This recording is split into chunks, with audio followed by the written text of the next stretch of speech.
Bike চালিয়ে যাওয়ার সময় পেছন থেকে মালবাহী লরির ধাক্কা। শামসেরগঞ্জের জয়কৃষ্ণপুর ঘোষপাড়া 12 নম্বর জাতীয় সড়কে লরির ধাক্কায় মৃত্যু হল এক বাইক আরোহী যুবকের। শুক্রবার দুপুরে ঘটনাকে কেন্দ্র করে ব্যাপক চাঞ্চল্যের সৃষ্টি হয়েছে মুর্শিদাবাদের শামসেরগঞ্জ থানার জয়কৃষ্ণপুর ঘোষপাড়া 12 নম্বর জাতীয় সড়কে। পুলিশ জানিয়েছে মৃত ওই বাইক আরোহী যুবকের নাম তৌফিক শেখ, বয়স 22।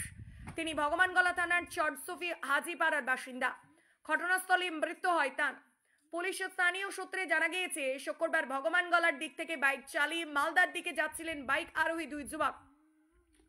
একই রুটে যাচ্ছিল একটি মালবাহী লরি। ঠিক তখনই জয়কৃষ্ণপুর ঘোষপাড়া এলাকায় পিছন দিক থেকে আসা একটি বেপরোয়া গতির লরি বাইকটিকে সজোরে ধাক্কা মারে। তীব্র আঘাতে বাইকের পেছনে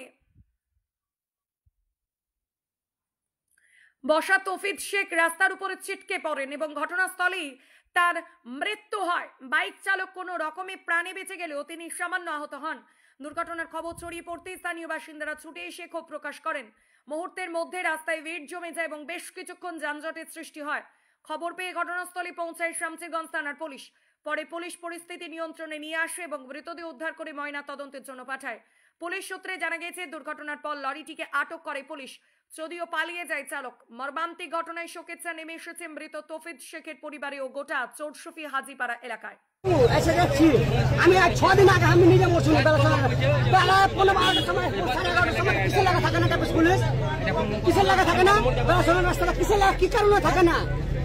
কি করতে মাসের বেতন লেলছে ও বাল ছিঁড়তে এখানে থাকছে নাকি? ওকে বাল ছিঁড়তে এখানে রেখেছে নাকি? কি করতে আছে ও?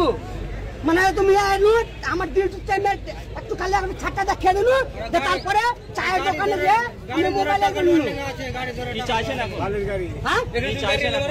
আই জিনিস চাইলে আর প্রতিবাদটা চাইছে আর চাইছে আমি এখন। আপনার নাম? এনাউল শেখ। আপনার বাড়ি?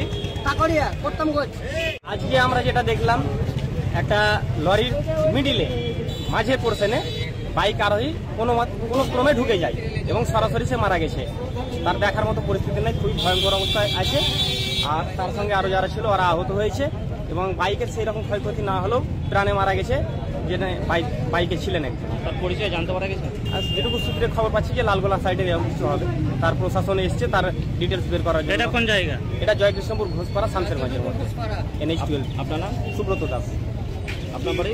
বাড়ি আমার জয়কৃষ্ণপুর ঘোষপাড়া এখানে। ফারাক্কার অর্জুনপুরের শিক্ষা জগতের সেরা ঠিকানা আল আমান শিক্ষা মিশন। ফারাক্কার বুকে শিক্ষার এক নতুন ইতিহাস রচনা করছে আল আমান শিক্ষা মিশন।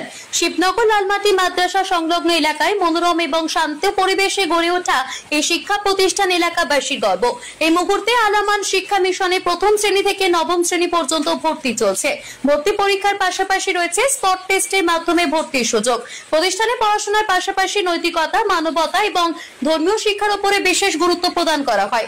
অভিজ্ঞ শিক্ষক শিক্ষিকাদের নিবিড় তত্ত্বাবধানে আবাসিক এবং অনাবাসিক উভয় ব্যবস্থায় পরিচালিত হয় প্রতিষ্ঠানটি। পাঠদানের পাশাপাশি ছাত্রছাত্রীদের শারীরিক এবং মানসিক বিকাশে বিশেষ নজর দেওয়া হয়। আহারের মান, শৃঙ্খলা, পরিষ্কার পরিচ্ছন্নতা সব ক্ষেত্রেই আল আমান শিক্ষা মিশন নিজেকে প্রমাণ করেছে এক আধুনিক এবং মানবিক প্রতিষ্ঠান হিসেবে। ডাক্তার, ইঞ্জিনিয়ার, অধ্যাপক হওয়ার স্বপ্ন দেখানো যেমন এই মিশনের লক্ষ্য, তেমনি ইসলামী আদর্শ এবং নৈতিক শিক্ষার মেলবন্ধনে ছাত্রছাত্রীদের জীবনের সঠিক দিশা দেখানো এর অঙ্গীকার।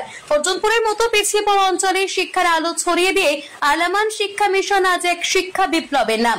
এলাকার দরিদ্র, অসহায়, এতিম ছাত্রছাত্রীদের জন্য বিশেষভাবে সুযোগ দিয়ে পঠন পাঠন করানো হয় আল আমান শিক্ষা মিশনে। আল আমান শিক্ষা মিশনের ঠিকানা শিবনগর লালমাটি মাদ্রাসা সংলগ্ন অর্জুনপুর, ফারাক্কা, মুর্শিদাবাদ।